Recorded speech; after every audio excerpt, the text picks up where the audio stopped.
Here's today's top story. Intel's 12 P-Core Bartlett Lake flagship fails to beat the 4-year-old Core i9-13900K in gaming benchmarks. The Intel Bartlett Lake flagship CPU may have additional P-cores, but they do not bring any noticeable improvements in gaming.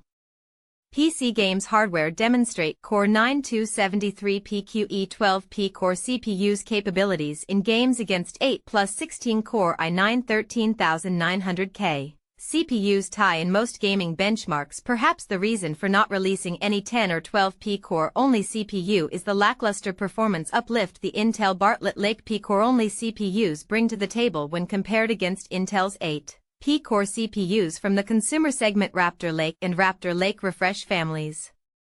We were all hyped up to see someone booting up his system with a mainstream Z790 motherboard using the Core i9-273PQE, but it appears that the CPU doesn't have any advantages over CPUs with fewer performance cores. The awaited results are out, and we can see why the Bartlett Lake isn't the best CPU lineup for consumers, at least when compared against the Raptor Lake chips. As benchmarked by PC Games hardware, even the flagship Bartlett Lake CPU fails to deliver any noticeable performance boost over its flagship Raptor Lake variant, except in a few games.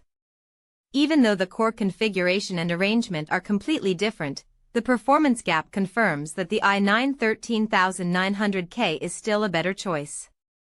The test setup compares several CPUs in over a dozen games, and PC Games hardware tried to come as close as possible to the Raptor Lake platform when it comes to the operating TDP, memory configuration, etc.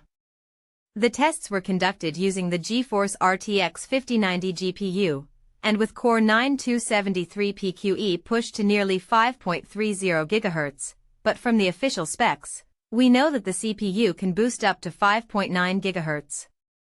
Nonetheless, it's not easy to reach the max turbo clock in gaming, but we can see that the Core i9-13900K was closer to the max turbo than the 273PQE. In around 15 games, the flagship Bartlett Lake chip, i.e., the Core i9-273PQE, couldn't beat the Core i9-13900K despite having 4 more performance cores. The i9-13900K does have over a dozen efficient cores that help in various scenarios, but gaming isn't the one where efficient cores come very handy. Here we are seeing 12 performance cores going against 8 performance cores in multiple games, proving that the Core i9-273PQE is no better than the Core i9-13900K in gaming. Of course, one should keep various factors in mind, including the platform, motherboard, the clocks, and the BIOS versions, as the Core i9-273PQE isn't as optimized for gaming as the i9-13900K. Nonetheless, the gaming benchmarks do confirm that gaming workloads don't require more than 8 performance cores for optimal performance. This is probably why Intel thought the Bartlett Lake would make a good stack for the embedded usage, while it kept the Raptor Lake/Refresh open for the consumer segment. News source: PC Games hardware. Follow WupTech on Google to get more of our news coverage in your feeds. That's it for today. Don't forget to like and subscribe.